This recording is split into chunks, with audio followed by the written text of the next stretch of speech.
Oi, demônio! Seja bem-vindo ao nosso primeiro episódio de Lado com o Bubu, onde nós vamos trazer pessoas notórias aí para contar a sua história de uma forma muito humana e tentar evoluir a nossa cultura como povo, como churrasqueiros, como brasileiros, como um todo.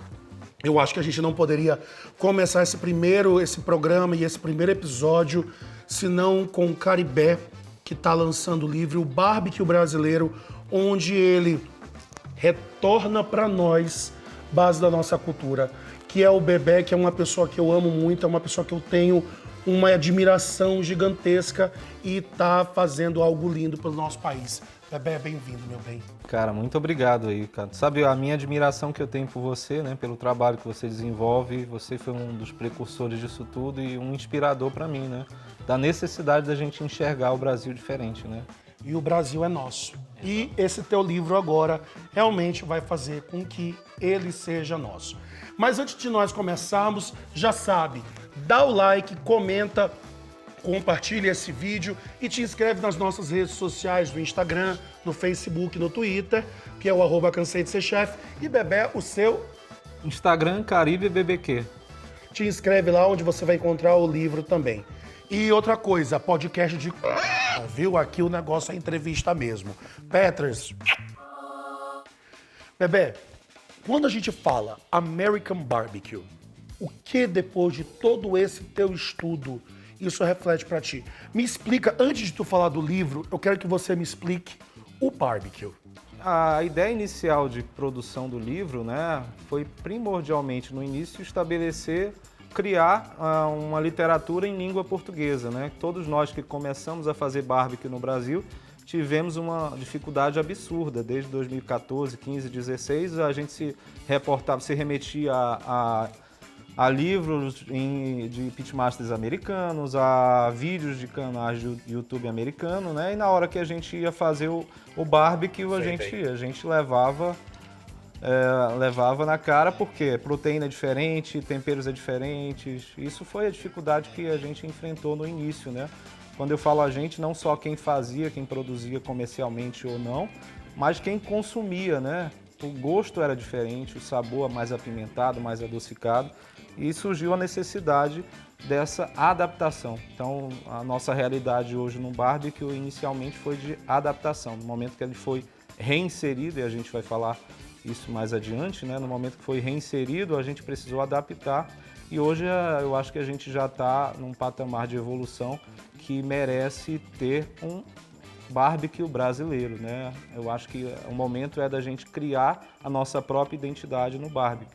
Na realidade, nada mais é do que um resgate de uma técnica, que aí o livro mostra isso. Então, o livro inicialmente teve a ideia de desenvolver e estabelecer uma doutrina em língua portuguesa, com as técnicas do barbecue. Óbvio que os Estados Unidos foram fundamentais, e os negros americanos, né, para desenvolver aquilo que é de teoria na técnica que é ancestral. Essa contribuição foi sensacional. Então o livro tinha que ter técnica e o livro tinha que ter história. E além de história, receitas, né, porque a gente está iniciando um movimento no Brasil que é a construção e consolidação daquilo que a gente vai passar a chamar de barbecue brasileiro, Brazilian barbecue, moquém brasileiro, barbacoa brasileira.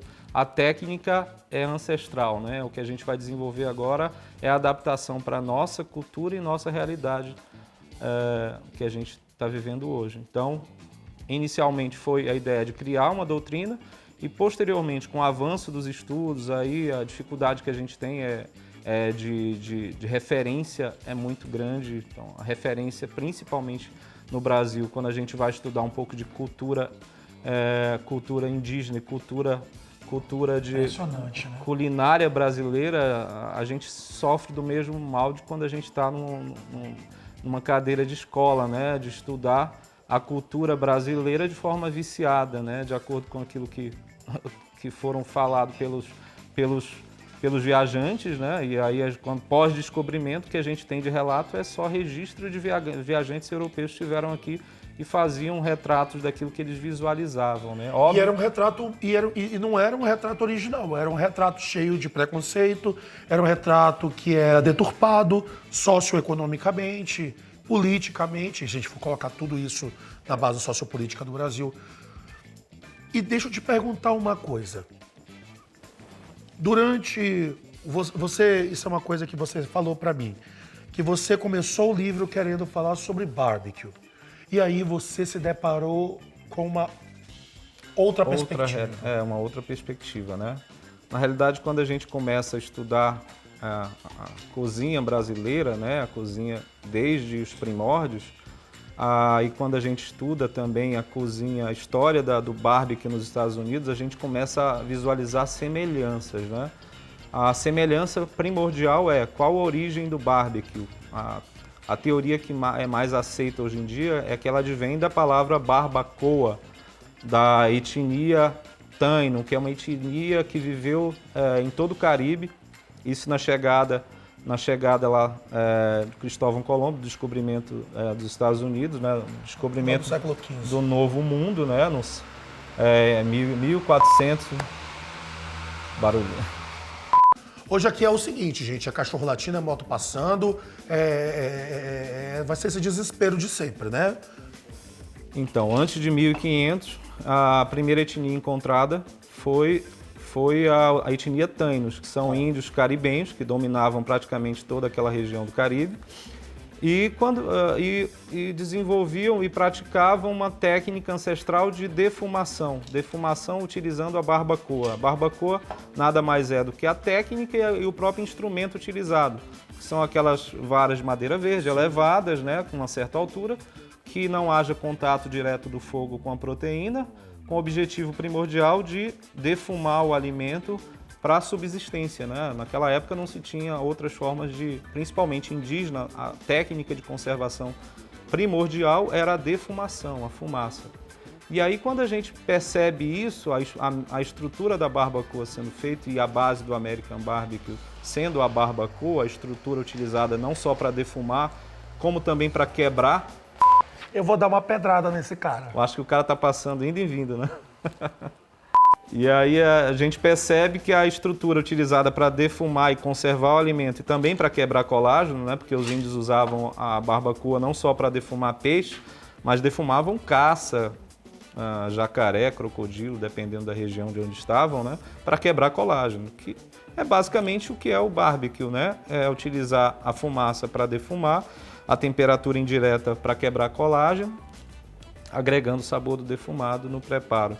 E aí a gente verifica semelhança com aquilo que a gente tem da nossa história aqui, né? Principalmente da história, quando eu falo história da nossa da cultura e culinária brasileira ancestral, indígena, né? Os índios, quando os portugueses aportaram aqui no Brasil, chamaram de Novo Mundo, era um mundo que já existia há milhares de anos, né? Eram sociedades avançadas, eram sociedades que desenvolviam técnicas, domesticavam frutas, retiravam o cianeto livre da mandioca para produzir o tucupi. Então eram etnias desenvolvidas e que desenvolveram a barbacoa, né? Desenvolveram aqui o moquém. Na realidade, quando a gente fala barbacoa e moquém, a gente só tem a distinção do tronco linguístico, né? O tronco linguístico do moquém é tupi antigo. Barbacoa é arawak, tronco linguístico arawak. E aí, quando a gente vê essas semelhanças, eu fui tentar refazer essas trilhas, né? De onde surgiram os povos arawak que dominaram o Caribe. E no estudo daquilo que foi de material que eu comecei a pesquisar, principalmente de história e antropologia, a gente percebe que ocorreu a expansão, a arawak, na realidade, ela surgiu na parte central da Amazônia, né? A expansão arawak era uma etnia, um tronco linguístico que viveu aqui na Amazônia 6.000 anos antes do presente, que é uma marcação arqueológica que eles consideram o ano de 1950, salvo engano. E aí partiu e chegou até o Caribe, né? Chegou até o Caribe essa expansão. Então a gente percebe que a semelhança que existia no preparo, na estrutura do moquém e da barbacoa era a mesma estrutura. A diferença era que duas etnias de tronco linguístico distintos. E aí, na realidade, isso me causou, na realidade, um espanto. Pô, o que a gente está fazendo aqui, né? A gente está aqui valorizando O barbecue, o American Barbecue, ele foi inserido no Brasil como uma técnica americana, estrangeira, que a gente passou a endeusar, quando na realidade a gente percebe, estudando a história do barbecue nos Estados Unidos, estudando a história do barbecue no Brasil, a gente percebe que lá é uma técnica indígena que foi adaptada por negros escravizados e que hoje é o que é por conta dessa ancestralidade. E aqui a gente percebe que no Brasil existia a mesma técnica de conservação de alimentos e trilhou-se caminhos distintos, né? Aqui, assim como a cultura indígena foi totalmente desprezada desde os primórdios, com a chegada dos portugueses, que ocorreu um massacre no Brasil, né? O que ocorreu na realidade foi, eles chegaram com o objetivo inicial aqui de criar uma estrutura de benfeitorias. Os franceses começaram a reclamar o direito de explorar também, e eles criaram o regime de capitanias hereditárias, que foi o estopim aí para o massacre que teve de diversas etnias indígenas. Iniciou lá na costa, quer dizer, diversas etnias da costa foram massacradas, os tupinambás. Muitos foram para o centro do Brasil, né, centro do território brasileiro, né, e aos poucos eles foram sendo massacrados, escondidos, diminuídos, não só a próprios povos indígenas, mas como a cultura em si, né?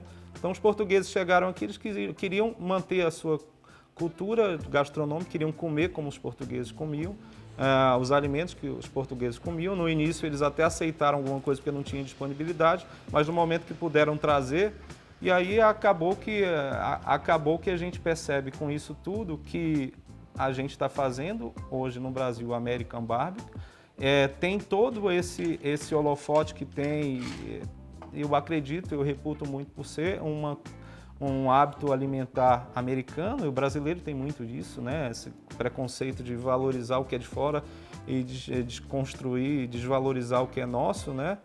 E aí eu me vejo na situação da gente hoje estar comendo comida de índio sem saber, estar comendo como índio com as mãos, né? Porque o barbecue nos Estados Unidos, a cultura do barbecue nos Estados Unidos, que lá eles valorizaram a cultura indígena e negra, né? Tanto que lá foi um ato de rebeldia o fato de comer com as mãos, a não utilizar talheres de influência francesa, da necessidade de comer como os franceses, né? Isso foi um ato de rebeldia lá. E aqui, na realidade, a gente nunca praticou esse ato de rebeldia com nada, né? Hoje a gente não tem, não só o Brasil como outros países de origem colonizadas, né? É difícil encontrar algo que seja de cultura gastronômica com unicidade nacional. Hoje a gente ainda tem essa questão de cultura regionalizada, e nessa cultura regionalizada de prato típico de região em região, a gente percebe que nós temos 27 países, né? Não um país único. Um país único, né? A gente não tem nada, que hoje a gente abre a boca para dizer feijoada brasileira, não sei o quê. Feijoada, se a gente for estudar a feijoada brasileira, não dá para dizer que feijoada é uma construção que seja do nosso país, tipicamente do nosso país. A gente só fez uma adaptação qualquer aqui. Então eu acho que é importante, né, essa dualidade de classe que persiste desde a chegada dos portugueses até hoje, de ricos e pobres, comida de rico e comida de pobre, um sendo endeusado e o outro sendo massacrado. Isso tem que acabar, né? Porque acaba que essa dualidade de classe permanece até hoje, e a gente não tem definido de fato o que é uma cozinha brasileira. A gente não tem definido de fato a cozinha brasileira, no sentido da gente valorizar aquilo que foi produzido pelos pobres brasileiros, pelos caboclos, pelos índios, pelos negros, né?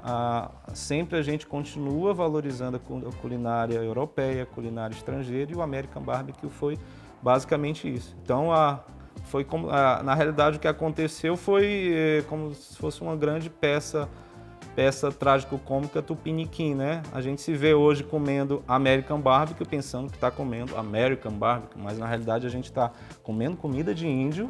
Brasileiro. Comida brasileira, com as mãos, comendo como índio, e comendo comida de forte influência negro nos Estados Unidos, forte influência de negros escravizados nos Estados Unidos. Então, e aí a gente percebe, pô, mas isso aqui já existia aqui, por que a gente nunca valorizou? Eu acho que é essa reflexão que pretendi deixar e espero ter deixado com o livro, né? Eu acho que o livro é apenas uma sementinha que eu plantei, não sei se vai brotar ou não, mas eu espero que sim, né? Eu espero que a gente, de fato, com o barbecue, por meio do barbecue, a gente consiga criar um símbolo de cultura, um símbolo que tenha unicidade nacional, um símbolo gastronômico que nos remeta às nossas origens, que faça que a gente respeite a nossa cultura, a nossa ancestralidade. Eu acho que esse é o objetivo primordial do livro. É impressionante escutar isso, bebê, porque isso é uma coisa que a gente fala e as pessoas sabem que eu não tenho muita papa na minha língua. O brasileiro tem essa mania de vira-lata, de achar que tudo que é nosso é horrível. E isso vem da nossa influência, logicamente da nossa base europeia, de achar que tudo que é daqui é horroroso, que tudo que é daqui é feio, tudo que é indígena, tudo que é africano, tudo que não veio da Europa é horroroso. Quando a gente vê hoje, inclusive, exatamente nessa disparidade que nós temos regionais, onde a minha comida é nordestina, eu sou nordestino, eu tenho comida nordestina. Você é nortista, você é comida nortista. O pessoal do sul é comida sulista. E a gente não coloca isso como comida brasileira. Porque a comida brasileira a gente coloca uma, feijoada. Feijoada de todo mundo. O resto não. O resto é dali. E quando nós pegamos, isso é uma coisa que eu gosto sempre de falar, eu já falei algumas vezes isso nos vídeos, quando nós falamos da cultura Cajun Creole, que nós estávamos conversando ainda há pouco. A gente já falou da cozinha Cajun Creole, que a gente coloca como a mesma coisa, mas não é. Uma é derivada da outra. A gente vai ter a comida Cajun, que vem da Arcadia, que é da parte norte do Canadá, onde nós vamos ter os indígenas canadenses se misturando junto com os franceses, guerreando contra a coroa inglesa, sendo expulsos da região de Quebec e descendo a costa americana e chegando até o Golfo do México, se instalando ali no Mississippi, no Alabama e na Louisiana. E aí nós vamos ver esse povo se aflorando ali, essa mistura francês-indígena sendo cultuada e crescendo ali após o século XVII, se eu não me engano, século XVII ou século XVIII, eu não me lembro muito bem. E aí a gente vai ter a cultura Creole, que é uma cultura pós, que nós vamos ter esse Cajun, essa pessoa branca, ele era literalmente uma mistura do branco com o vermelho, no caso o indígena americano, o indígena canadense, aquele branco europeu misturando com o africano um pouquinho antes aí do final do século XIX, o início do século XX, onde nós vamos ter essa miscigenação, porque eles não eram os ingleses que tinham esse problema de preconceito com o africano. O francês ele não teve na história dos Estados Unidos esse problema. Tanto que nós vamos ver essa miscigenação acontecendo antes da libertação dos escravos. E aí nós vamos ter essa mistura da cultura francesa, a cultura indígena e a cultura africana, trazendo consigo o barbecue, trazendo consigo essa cultura que nós conhecemos hoje do que seria o barbecue. Só que a gente tem que lembrar que esse indígena ali da região do Golfo, ele tem uma influência muito grande do Caribe. E é exatamente aonde vieram os povos indígenas brasileiros, né? A etnia Tainos, etnia o tronco-linguístico Arawak. E aí a gente percebe que lá se construiu, se consolidou uma cultura rica, extremamente rica, não só na gastronomia, mas na música, não só na culinária, mas na música, né? E aí a gente percebe questões sociais e políticas sendo afloradas, né? Porque lá ocorreu essa valorização. Aqui a gente não conseguiu construir isso, né? A gente, pela aula que tu destes aí, tu percebes. A gente subjugou tudo isso. Exato, a gente busca semelhanças com o que aconteceu no Brasil. A culinária nortista, a culinária amazônica, a culinária do Pará, Maranhão, basicamente as bases são As mesmas da cultura são crioula. mesmas. E foi exatamente Exato. o que a gente colocou. E aqui é marginalizado, né? Aqui é marginalizado. E aí nós vamos Aqui a ver o gente não jambalaya, nós vamos ver o gumbo, nós vamos ver essas bases da cultura indígena, que nós vamos pegar africana, indígena, a própria cultura do barbecue, isso sendo utilizado, e nós vamos ver pratos que são muito parecidos com bases de prato que nós temos no Brasil, no norte do Brasil, das bases amazônicas litorâneas. Exato. E aí aflora a questão social e política da desvalorização daquilo que eles taxam como pobre, taxam como nortista, e valorização sempre da cultura gastronômica europeia, estrangeira, né? A gente sempre fica subjugado. Quando alguém prova, quando a gente leva uma cachaça de jambu, uma flor de jambu, um tucupi, para um paulista, para um carioca, para um sulista, ele come aquilo como se fosse algo exótico, né? Quando isso é dele também. Pois é, quando você... Porque tudo que é da região amazônica é de você que é do Rio Grande do Sul, é de você que é do São Paulo, é de você que é da Bahia. E tudo que é da Bahia também é dos outros. É Brasil, gente. Na expansão dos nossos diversos sertões, na realidade, quando o Brasil teve a necessidade de sair da costa para as incursões nos sertões, seja por meio da Paulistânia, com bandeirantes ou não, massacrando cultura indígena ou não, a gente sentiu a necessidade de conservar os alimentos. E aí, quando se sentiu a necessidade de conservar os alimentos, porque naquela época não se tinha frigorífico, não se tinha congelamento, então se precisava utilizar técnicas de conservação. A diferença é que se utilizou técnicas europeias, a salga, e também o confit, a mexira, a carne de lata, né?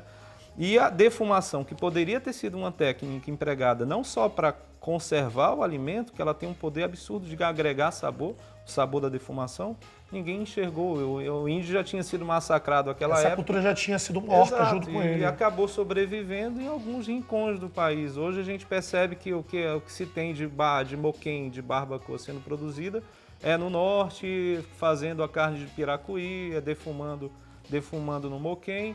E na Bahia, é engraçado, fumeiro, né? Com a carne de fumeiro, né? No recôncavo baiano, de um estado de maior influência negra no Brasil, eles utilizaram, como ocorreu lá no Texas, né?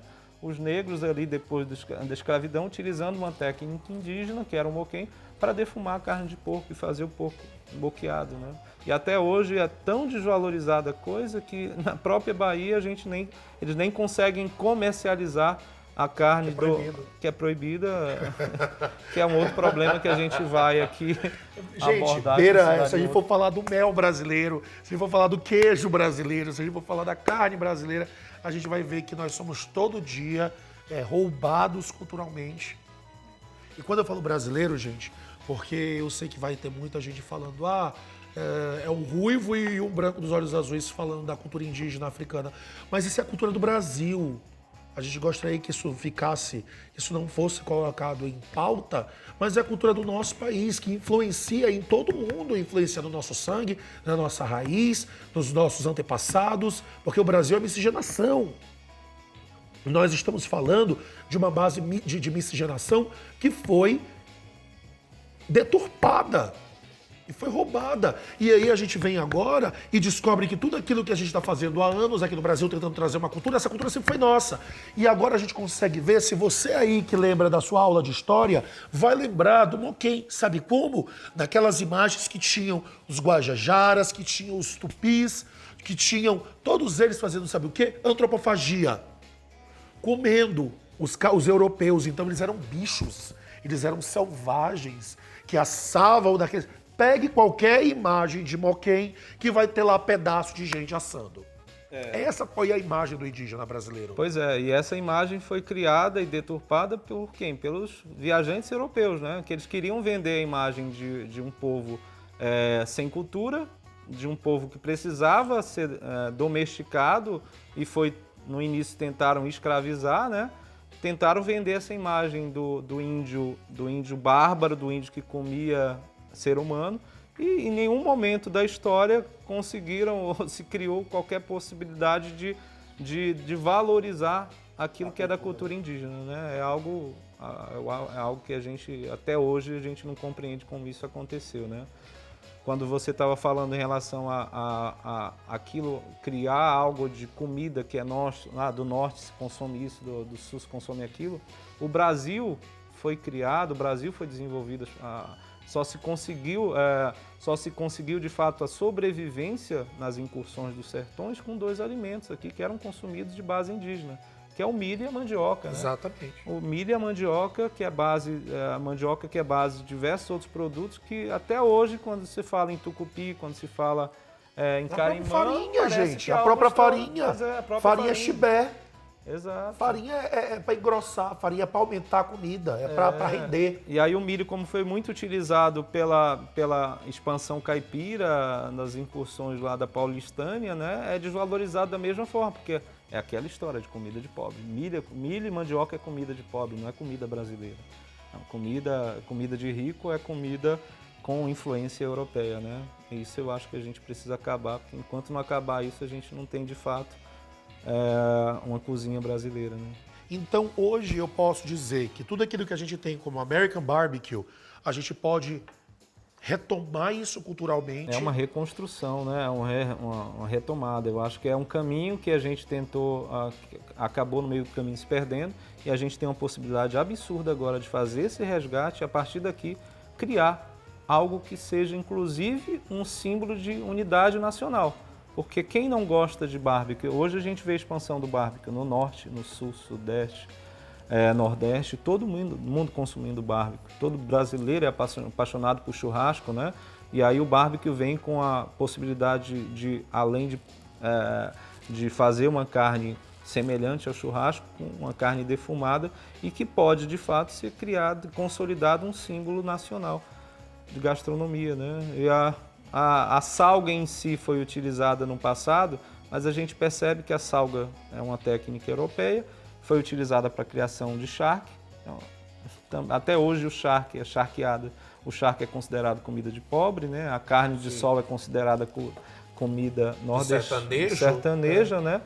E a defumação em si foi praticamente massacrada. Ninguém fala de defumação de moquém a não ser da defumação europeia, de linguiça, da defumação europeia, da charcutaria, da base da charcutaria. Que é totalmente distinta da defumação da técnica ancestral do moquém, da barbacoa, e agora evoluída com as técnicas do American Barbecue, né?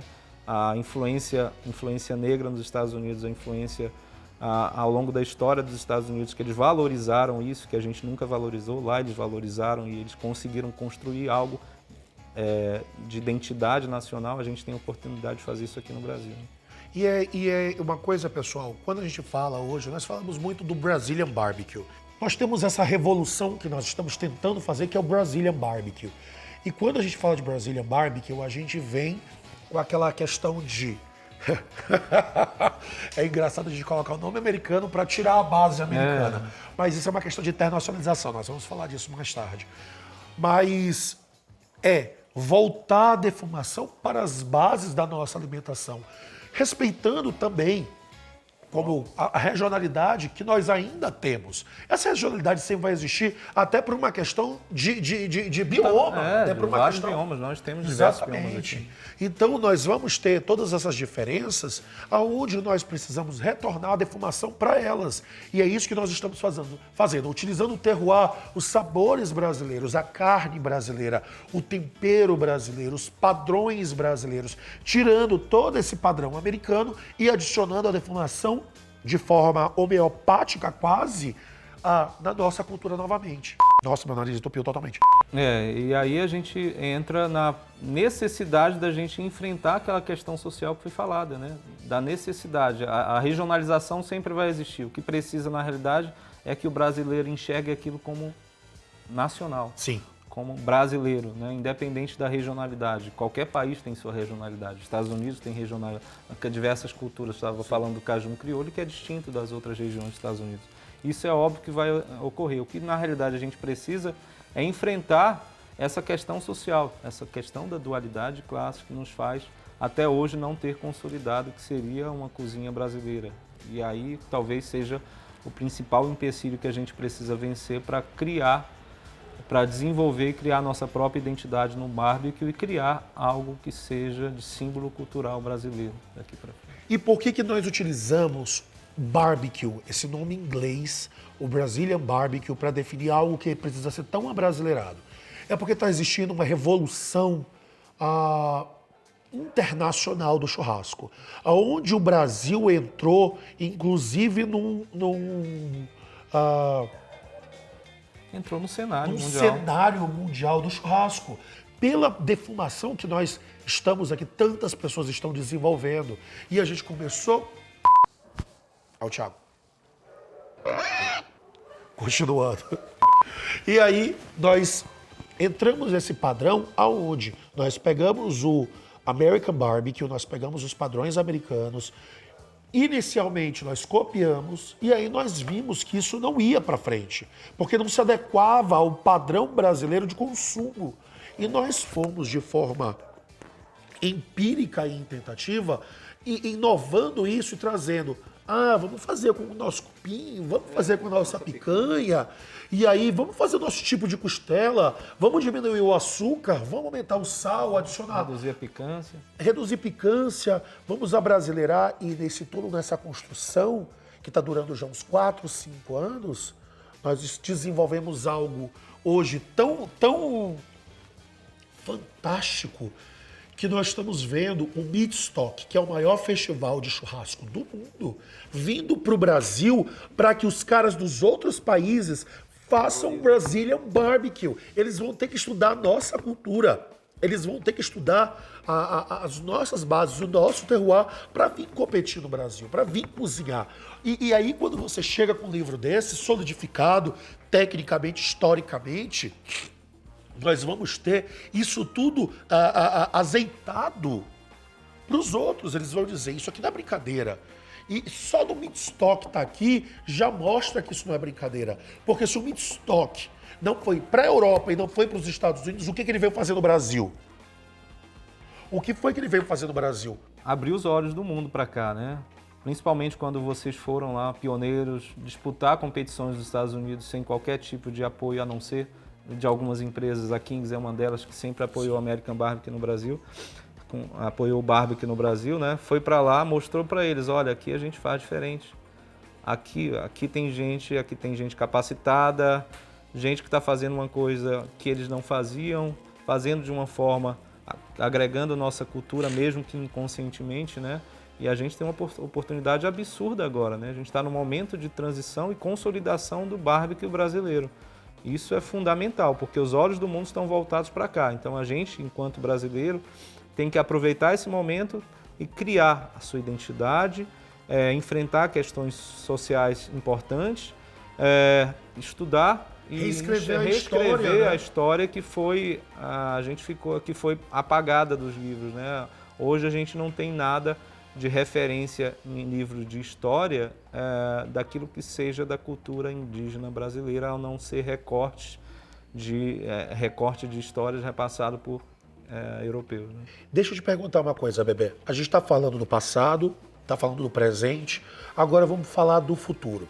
Você me falou que você hoje está em contato com algumas tribos indígenas, com algumas pessoas das tribos que vão começar a retornar isso às suas culturas e reensinar isso de alguma forma. É fantástico a gente perceber, né? Quando a gente começa a ter contato com etnias indígenas, que em muitas etnias essa cultura já não permanece viva. O moquém, eles já não fazem o moquém, já não produzem a carne defumada da forma ancestral que faziam, né? E, cara, é fantástica a possibilidade da gente ter contato, entender como está hoje, né? Espera só um minutinho. Bruna, faz um favor pra mim, minha filha. Vá ali no carro, pega meu sorinho, pelo amor de Deus, depois pega aqueles 2 copinhos ali pra nós, minha filha, por favor. Criança, nós estamos aqui ao vivo mesmo, é assim mesmo, viu? Porque meu nariz entupiu, tá batendo vento frio. Até outro dia fez -3. É isso aí mesmo, minha filha. Pode entrar, não tem problema não. E aí a gente tem a oportunidade, eu vou ter a oportunidade agora no final de agosto, ter contato com a etnia Wai-Wai, que é da região de Oriximiná, no Pará.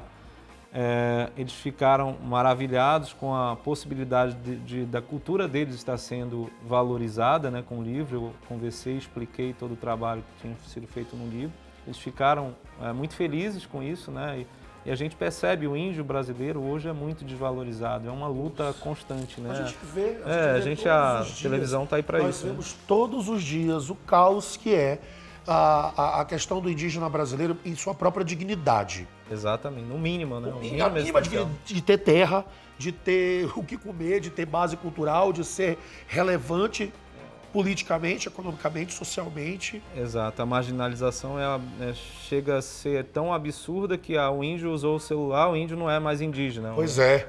Quer dizer, a gente come sushi e a gente virou japonês agora, né? Pois é. Né, é uma coisa absurda. Então eles ficaram muito emocionados com a possibilidade deles serem representados, a cultura deles está sendo representada e valorizada. E aí, no final do mês, eu vou ter um curso que eu vou realizar em Belém, o chefe de uma etnia Wai-Wai, com uma índia da etnia Wai-Wai, produzindo no nosso curso a pimenta Wai-Wai, que é uma pimenta, que é um mix de pimentas, que eles produzem lá na tribo, que eles defumam e que eles tentam vender, né? Nas dificuldades que eles têm, eles até conseguem de algum modo distribuir, mas imagine a distribuição saindo de uma região que de barco até Santarém, salvo engano, são 2 dias, né? Misericórdia. Então e aí a ideia é exatamente a gente abrir um portal para ter a possibilidade de que o Brasil conheça um pouquinho isso, né? Conheça e comece a valorizar, consumindo os produtos que eles produzem, conhecendo primordialmente a cultura, não fique naquele ato gigantesco de é uma comida exótica, que é uma comida que parece que é de um outro país, quando na realidade a gente está vivendo o solo brasileiro, que eles já estavam aqui no momento que os portugueses chegaram, né? O Brasil já existia, o povo brasileiro, entre aspas, já existia, que eram as culturas indígenas que viviam há milhares de anos aqui, né?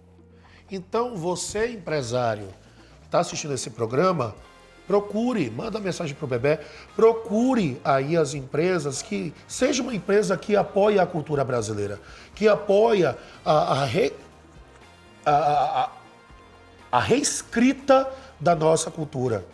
E de verdade, é imprescindível que isso aconteça. Hoje nós temos bases governamentais olhando para isso, Bebé. Hoje nós temos o governo, hoje nós temos um SEBRAE, hoje nós temos alguma coisa ajudando nisso, algum órgão? Na realidade, o que a gente sempre teve quando se fala em Índia é iniciativa de entidades sem fins governamentais, né? A maioria delas que tentam atuar são entidades estrangeiras que lutam em defesa dos direitos indígenas, né? Hoje a gente tem muito pouco aquilo que deveria ser, né? Deveria ter um trabalho mais consolidado da FUNAI que tenta preservar a cultura indígena, né? E é importante que o Estado esteja presente nisso, né? Esteja presente na preservação da cultura indígena como um todo, na preservação do índio enquanto ser humano que merece respeito, merece o mínimo de dignidade, né? Não só por parte dos entes governamentais, iniciativa privada, mas de qualquer um brasileiro, né? Qualquer brasileiro. Pela sociedade como um todo, até mesmo porque nós viemos dali, meu filho.